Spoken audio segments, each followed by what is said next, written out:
इस वक्त आप देख ही रहे हैं किस तरीके का माहौल है। कह रहे हैं कि अगर कोई भी एंट्री करना चाह रहा है, खासकर गरबों में जो डांस और नृत्य हो रहा है वहाँ पर, उनको आधार कार्ड दिखाना होगा।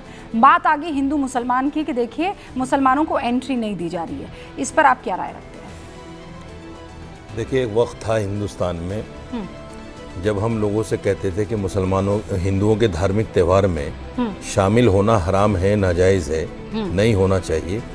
तो यही लोग मुंह उठा के हमसे कहते थे कि ये कैसा इस्लाम है कि हिंदुस्तान में जो है एक दूसरे के साथ मिलने नहीं देता, एक दूसरे को आपस में होली दिवाली की जो है मुबारकबाद नहीं देने देता, होली दिवाली में एक साथ नहीं आने देता।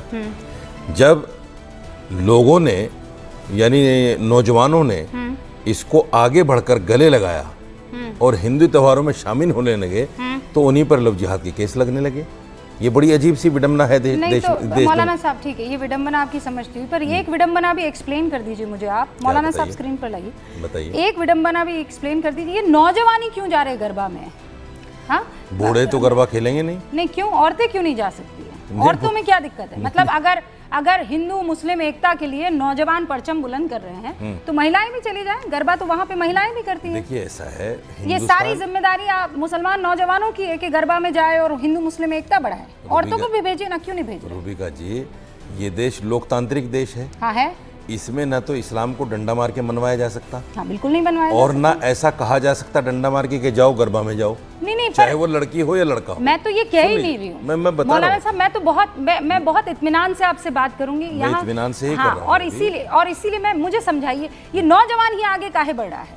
आपको अगर हिंदू मुस्लिम एकता करनी है, आपको अगर ये कहना है कि भाईचारा लेकर आना है, तो फिर इसीलिए तो शक होता है कि क्यों जाना है यहाँ पर। तो बड़ा आपको इस्लाम खतरे में नहीं आ रहा है, नौजवान वहाँ जाएगा, डांस करेगा, उसके ऊपर फिर आरोप लगेंगे लव जिहाद के।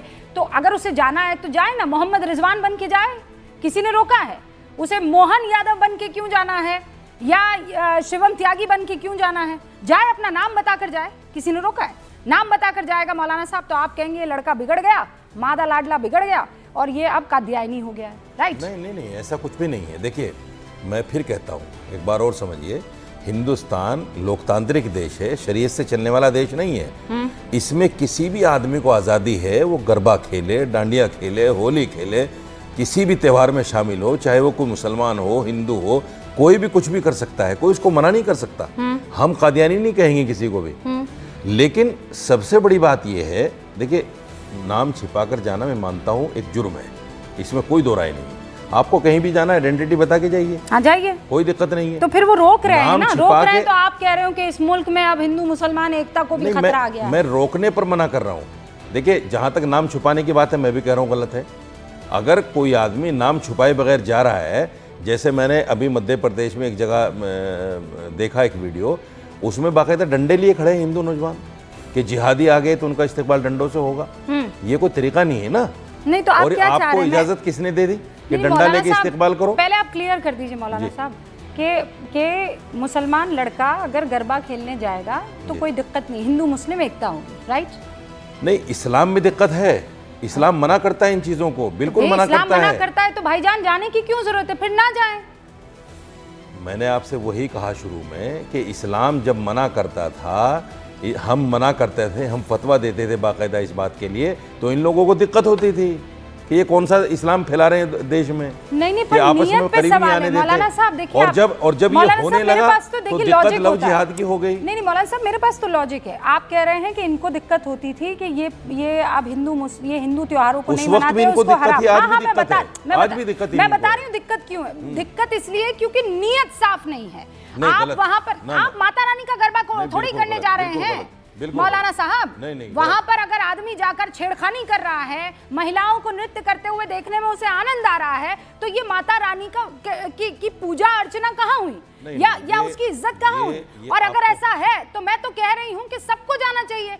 मुस्लिम नौजवान ही क्यों जाए, मुस्लिम महिलाएं भी जा सकती है फिर तो हिंदू मुस्लिम एकता के लिए। आपको याद होगा पिछले साल गरबा में ही 6 नौजवान मुस्लिमों को पकड़ा गया था। हाँ बिल्कुल। और उनको पेड़ से बांध के पीटा गया था। गलत है, याद है? गलत है। याद है आपको? नहीं रशीदी साहब, और जब पता चला कि वो नाम बता के आए थे, नाम छुपा के नहीं आए थे। नहीं रशीदी साहब, जो कर रहे थे उस कृत्य पर आपने ध्यान दिया? कृत्य कुछ नहीं था उनका। क्या मतलब कुछ? अगर कृत्य होता जेल में डाला जाता उनको। नहीं ये क्या बात के छोड़ दिया गया? ये क्या बात थी? पीट के क्यों छोड़ दिया गया? नहीं तो आप अगर वो कृत्य कर रहे थे, आप उनके खिलाफ नहीं रुबिका नहीं। अगर इस तरीके की दरारें पैदा करने वाले कुछ यहाँ पर युवक है तो मौलाना साहब क्लियर कर दीजिए।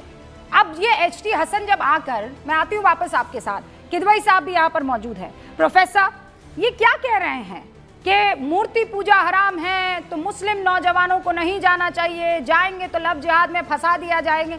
छोटे बच्चे हैं क्या? लॉलीपॉप चूसते हुए वहां पर पहुंचेंगे कि जाएंगे और लव जिहाद में फंसा देंगे? नियत से आपके पता लगेगा ना कि आप वहां पर क्या करने के लिए गए हैं।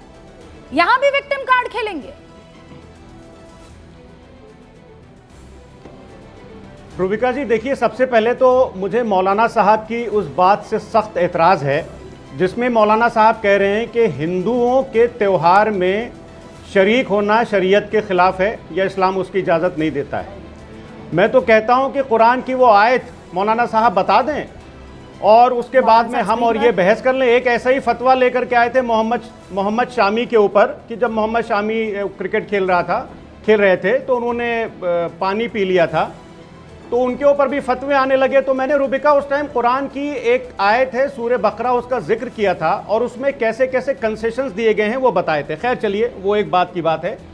लेकिन मैं अपने बचपन से लेकर के आज तक, रुबिका जी अब रुक जाइए, आप दे दीजिएगा। मैं बचपन से लेकर के आज तक हिंदू भाइयों की होली में भी शामिल रहा, दिवाली में भी शामिल रहा और इंशाअल्लाह ताला शामिल होता रहूंगा और लोगों को कहता रहूंगा कि आप शामिल होइए, क्योंकि ये गांधी का देश है, ये अंबेडकर का देश है, ये मोहम्मद अली जिन्ना का देश नहीं है। प्रोफेसर साहब, तो मुझे सख्त आपत्ति है। अब आप अपने टाइम पे मौलाना साहब बोलिएगा, रुक जाइए। सुनिए प्रोफेसर साहब, नहीं मैं प्रोफेसर नहीं, अरे जी फराज साहब, पहले तो मैं आपकी तारीफ कर दूं कि आपने कहा है मैं दिवाली मनाता था, मैं होली मनाता था, मुझे ना कोई पहले रोकता था ना आगे कोई रोक सकता है, ये मेरा अपना तरीका है और मैं इसे हिंदू मुस्लिम एकता के लिए करूंगा, ये मेरे यहाँ का कल्चर है।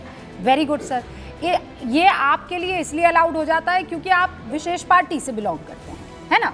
अब अगर आप पार्टी बदल देंगे तो सर आप अधर्मी भी हो जाएंगे, आप इनह्यूमन भी हो जाएंगे, आप सरकारी मुसलमान भी हो जाएंगे और आपको मुसलमान प्लस संघी, जब आप संधि बनाएंगे उसकी तो वो हो जाता है मुसंघी, है ना, वो भी कहलाने लगेंगे। और मुझे ये कहते हुए मैं कतराती नहीं हूँ, मैं ईमानदारी से बात रखने की आदी हूँ सर।